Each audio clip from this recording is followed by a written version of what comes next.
बिस्मिल्लाहिर्रहमानिर्रहीम अस्सलाम वालेकुम welcome back to our channel Inspirant. तो बेसिकली आज की वीडियो के हम जो है वो नेक्स्ट न्यूमेरिकल प्रॉब्लम को डील करने जा रहे हैं। तो उससे प्रीवियस लेक्चर की बात कीजिए तो हमने चैप्टर नंबर 14 इलेक्ट्रोमैग्नेटिक इंडक्शन के न्यूमेरिकल नंबर 14.5 एंड 14.6 को कवर किया था। तो आज की वीडियो में हम डील करने जा रहे हैं न्यूमेरिकल प्रॉब्लम 14.7 जो कि एक इंपॉर्टेंट और डिफिकल्ट न्यूमेरिकल है। तो स्टार्ट करते हैं इसको बगैर टाइम को वेस्ट किए और इस स्टेटमेंट की तरफ आ जाते हैं।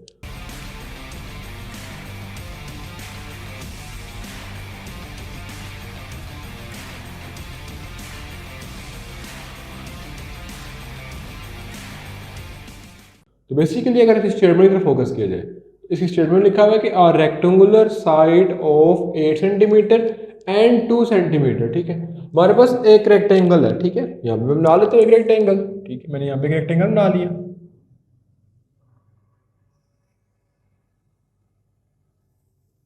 आज वी नो कि रेक्टेंगल की दो साइड होती हैं, एक लेंथ और एक विड्थ। अब एक 8 सेंटीमीटर और एक 2 सेंटीमीटर, तो जो हमारे पास बड़ी साइड है जिसको बोलते हैं लेंथ, वो 8 सेंटीमीटर हो गई है। और जो विड्थ है, जो छोटी साइड है, वो कितनी है? 2 सेंटीमीटर की। ठीक है, अब मैं लिख लेता हूँ 2 सेंटीमीटर।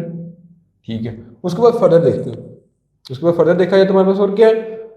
ठीक है, हमारे पास लिखा हुआ rectangular wire of loop 8 centimetre and 2 centimetre. ठीक है, विद स्मॉल कट।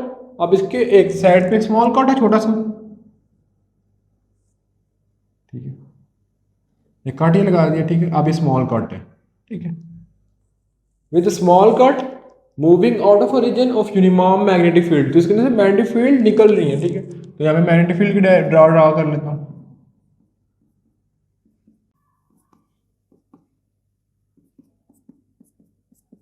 जो मैं ऐसा साइन डाल रहा हूँ, ये मैग्नेटिक फील्ड का। ठीक है, अब इस क्वेश्चन में क्या लिखा हुआ था कि हमारे पास एक रेक्टेंगल है, लेंथ 8 सेंटीमीटर है, विड्थ 2 सेंटीमीटर है, स्मॉल कट है जिसके अंदर मैग्नेटिक फील्ड निकलनी है। अब जो मैग्नेटिक फील्ड है वो कितने वैल्यू की है? 0.3 मतलब कि टेस्ला। तो मैग्नेटिक फील्ड कितनी वैल्यू की? 0.3 टेस्ला की। ठीक है, ये चीज़ भी आपको क्लियर होगी। ठीक है, अब फर्दर देखा है, तुमने क्या फाइंड करना है। ठीक है, उसके बाद लिखा हुआ नॉर्मल टू अ लूप। ये चीज़ आपको समझ आएगी। नॉर्मल मीन क्या होता है? 90 एंगल बना रही है। 90 एंगल किसके साथ बना रही है वो भी मैं आपको बता देता हूँ। What is EMF develop, what EMF develop across cut if the velocity, यानी वेलोसिटी के दरमियान और मैग्नेटिक फील्ड के दरमियान नॉर्मल बन रहा है। ठीक है, यानी हमारे पास वेलोसिटी की डायरेक्शन क्या है? अपवर्ड। ठीक है, यानी वेलोसिटी अपवर्ड है, तो जब वेलोसिटी की डायरेक्शन अपवर्ड है, मैग्नेटिक फील्ड की डायरेक्शन इस साइड में है, यानी मैग्नेटिक फील्ड इस डायरेक्शन में मूव कर रही है और वेलोसिटी इस डायरेक्शन में मूव कर रही है। दोनों दूसरे के नॉर्मल, क्योंकि यहाँ पे लिखा हुआ था नॉर्मल टू द लूप। ठीक है, यहाँ पे भी लिखा हुआ नॉर्मल है। ठीक है, यानी मैग्नेटिक फील्ड और जो है वो बेसिकली वेलोसिटी आपस में क्या है? नॉर्मल है। चीज़ आपको समझ आ गई है। अब उसके बाद व्हाट ईएमएफ डेवलप, हमने ईएमएफ फाइंड करनी है of longer side. Longer side mean क्या थी? लेंथ। लेंथ की हमें फाइंड करनी है। शॉर्टेस्ट साइड, शॉर्टेस्ट साइड क्या थी? विड्थ। तो लेंथ की भी हमें फाइंड करनी है और विड्थ की भी हमें फाइंड करनी है। उसके बाद for how long, how long क्या होता है? टाइम फाइंड करना है। Does induce EMF lost in each case, यानी लॉन्गर साइड के लिए टाइम कितना होगा और शॉर्टर साइड के लिए टाइम कितना होगा, दोनों चीज़ हमने फाइंड करनी है। तो बेसिकली अगर हम गिवन डाटा की तरफ बात करें, सबसे पहले हम गिवन डाटा लिख लेते हैं कि हमारे पास क्या क्या चीज़ गिवन है।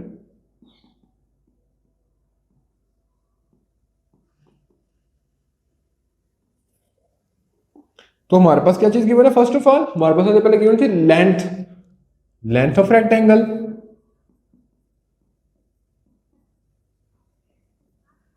जो कितनी थी? 8 सेंटीमीटर। ठीक है, उसके बाद जो नेक्स्ट चीज़ है वो विड्थ ऑफ रेक्टेंगल,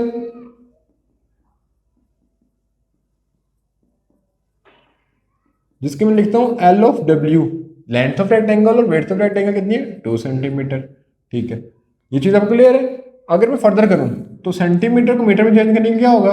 8 इंटू 10 के ऊपर -2 मीटर, और ये जगह होगा 2 इंटू 10 के ऊपर -2 मीटर आ जाएगा। ठीक है, तो हमने लेंथ ऑफ रेक्टेंगल लिख ली और width of rectangle.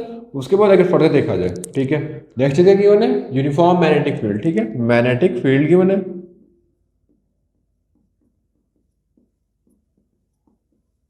Magnetic field कितनी है? 0.3 टेस्ला। ठीक है, उसके बाद नॉर्मल, यानी हमारे पास क्या लिखा होता है कि magnetic field and velocity are perpendicular. Normal का क्या होता है? प्रीपेंडिकुलर, यानी 90 का एंगल बन रहा है, तो थीटा कितना हो जाएगा? 90 डिग्री। ठीक है, ये चीज़ भी क्लियर होगी आपको। फिर further what is EMF, EMF हमें फाइंड करनी है, तो हम गिवन डाटा लिख रहे हैं। तो if velocity of a loop, velocity कितनी है 1 सेंटीमीटर पर सेकेंड, 1 सेंटीमीटर पर सेकेंड। तो सेंटीमीटर में वेलोसिटी नहीं होती, वेलोसिटी होती मीटर पर सेकेंड में। तो सेंटी कितना हो जाएगा 10⁻⁻² मीटर पर सेकेंड। ये हमने वेलोसिटी भी लिख ली है। ठीक है, ये जो चीज़ हमने लिख ली है, मतलब कि जो चीज़ गिवन डाटा था हमने लिख लिया है। हम देखते हैं कि हमने फाइंड क्या करना है। ठीक है, टू फाइंड, आपने सबसे पहले चीज फाइंड करनी है ईएमएफ ऑफ लॉन्गर साइड। ठीक है, ईएमएफ ऑफ लॉन्गर साइड,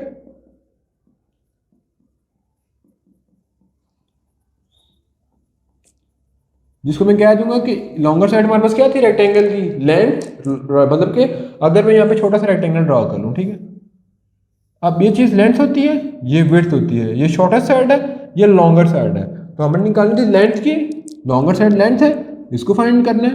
और ईएमएफ ऑफ शॉर्टेस्ट साइड, दूसरी चीज़ में क्या फाइंड करना है, EMF of shorter side. Shorter side हमारे पास क्या है, width, EMF of width calculate करनी है। ठीक है, ये भी हो गया। फिर हाउ लॉन्ग, लॉन्ग का मतलब क्या होता है, टाइम। ठीक है, does induce voltage last in each case. ठीक है, तो ए पार्ट में हमने वो फाइंड कर लिया, बी पार्ट में ये, उसके बाद मैं क्या कह दूंगा कि सी पार्ट में मैं क्या फाइंड करना है, how long in each case, यानी time slot for longer side, जिसको मैं कह देता हूं कि टी ऑफ एल, ये फाइंड करना है। उसके बाद डी पार्ट में time slot for shorter side, shorter side में कहते हैं विड्थ, तो मैं कहता हूँ T of W, time of width find करना है। ठीक है, ये चीज़ अपने फाइंड करनी है। ठीक है, तो बेसिकली सबसे पहले मैंने फाइंड करना था ए पार्ट को कर लेता हूँ, ईएमएफ लॉन्गर साइड। तो सबसे पहले मैं फाइंड करने जा रहा हूँ EMF A part, EMF of longer side. ठीक है, तो ईएमएफ लॉन्गर साइड फाइंड करने के लिए मेरा फॉर्मूला क्या हो जाएगा। ठीक है, तो ईएमएफ ऑफ लॉन्गर साइड यानी लेंथ की फाइंड करने के लिए क्या हो जाएगा कि B length way of V. ठीक है, हमारा फॉर्मूला क्या हो जाएगा, B L V sine 90 degree. ये फॉर्मूला हो जाएगा कि B L V sine theta, theta पर कितना था 90 डिग्री। तो अब 90 डिग्री कितना होता है 1। ठीक है, तो इसके अंदर वैल्यू पुट कर लेंगे। तो अब यहाँ पे जो लेंथ यूज होगी लॉन्गर साइड की है, तो लॉन्गर साइड हमारे पास क्या थी, लेंथ, तो लेंथ की यूज होगी। तो हम देखा है तो हमारे पास मैग्नेटिक फील्ड कितनी थी 0.3, और जो longer length of longer side क्या थी वो हमारे पास 8 × 10⁻⁻², एंड वेलोसिटी, वेलोसिटी कितनी थी हमारे पास 1 × 10⁻², 1 × 10⁻²। अब इन सबको कैलकुलेट कर लेंगे तो मेरे पास आ जाएगा ई ऑफ एल। तो बेसिकली ई ऑफ एल हमारे पास कितना, तो मेरे पास कितना आ जाएगा 2.4 × 10⁻⁻4 वोल्ट। ठीक है, तो मैंने EMF of longer side find कर ली है। अब मैं फाइंड कर लेता हूँ ईएमएफ ऑफ शॉर्टर साइड। ठीक है, B part, EMF of shorter side या विड्थ। ठीक है, विड्थ को ही बोल सकते हैं या शॉर्टर साइड लिख सकते हैं। ठीक है, यहाँ पे मैं लिख लेता हूँ शॉर्टर साइड। ठीक है, अब शॉर्टर साइड रेक्टेंगल की क्या थी, विड्थ। ठीक है, तो मैं यहाँ पे लिखूंगा कि E of width is equal to B length of width into velocity. तो हमारे पास मैग्नेटिक फील्ड कितनी थी, वो ऐसी आ जाएगी 0.3। लेंथ कितनी थी, लेंथ ऑफ शॉर्टर साइड यानी विड्थ की बात करें तो 2 × 10⁻², और वेलोसिटी कितनी थी 1 × 10⁻²। अब इनको मल्टीप्लाई कर लेंगे तो कितना आ जाएगा 2.6 × 10⁻⁻0.6 × 10⁻⁻14, 0.6 × 10⁻⁴ वोल्ट आ जाएगा। ठीक है, तो ये हमने ईएमएफ ऑफ शॉर्टर साइड भी फाइंड कर लिया है। अब जो नेक्स्ट चीज थी वो हमने basically C part, C part में क्या लिखा था, time slot for longer side, time slot for longer side यानी टाइम निकालना है। ठीक है। अब time slot for longer side rectangle की क्या थी, लेंथ, टी ऑफ एल लिख लिया, ठीक है। तो अब इसको फाइंड कर रहे हैं, तो इसके लिए फार्मूला क्या हो जाएगा, तो बेसिकली हमने एक फार्मूला पढ़ा था, ठीक है, कि S is equal to V T, ठीक है। अब इसमें एस का मतलब क्या था, डिस्टेंस, वी का मतलब क्या था, वेलोसिटी, एंड टी का मतलब टाइम, ठीक है। इस फार्मूले को यूज कर लेंगे। तो एज वी नो कि डिस्टेंस का यूनिट क्या होता है, मीटर, और लेंथ का यूनिट भी क्या होता है, मीटर, तो दोनों को हम इक्वल पुट कर सकते हैं। तो बेसिकली हमने जो है वो time slot for longer side find करनी है, टी एल। तो उसको फाइंड करने से पहले एक चीज बता दूं, डिस्प्लेसमेंट, डिस्टेंस, लेंथ, उसके बाद विड्थ, हाइट, इन सब का यूनिट क्या होते हैं, मीटर, ठीक है। तो मैं इनको एक दूसरे से रिप्लेस कर सकता हूँ। मैंने टाइम पीरियड फाइंड करना है, तो टाइम पीरियड में कैसे फाइंड करूंगा, कि हमने एक फॉर्मूला पढ़ा था जो कि क्लास 9 में, S is equal to V T. इसकी मदद से अगर मैं रिप्लेस करूं एस को एल से, तो रिप्लेस कर सकता हूं, क्योंकि डिस्टेंस और लेंथ दोनों का यूनिट क्या होता है, सेम। तो मैंने बेसिकली टी फाइंड करना था, तो मैं लिख लूंगा कि T is equal to L divided by V. अब इसको टी ऑफ एल क्या देता हूँ, लेंथ हमारे पास कितनी थी, 8 इंटू 10⁻⁻², और वेलोसिटी कितनी थी, 1 इंटू 10⁻²। तो बेसिकली कितना बन जाएगा, टाइम स्लॉट 8 सेकंड आ जाएगा, ठीक है। तो हमने टाइम पीरियड निकाल लिया। उसके बाद नेक्स्ट क्या कर लेते हैं, D part, time slot for shorter side, इसको फाइंड कर लेते हैं। सेम फॉर्मूला यूज होगा, कौन सा, के T of S is equal to L of S divided by we.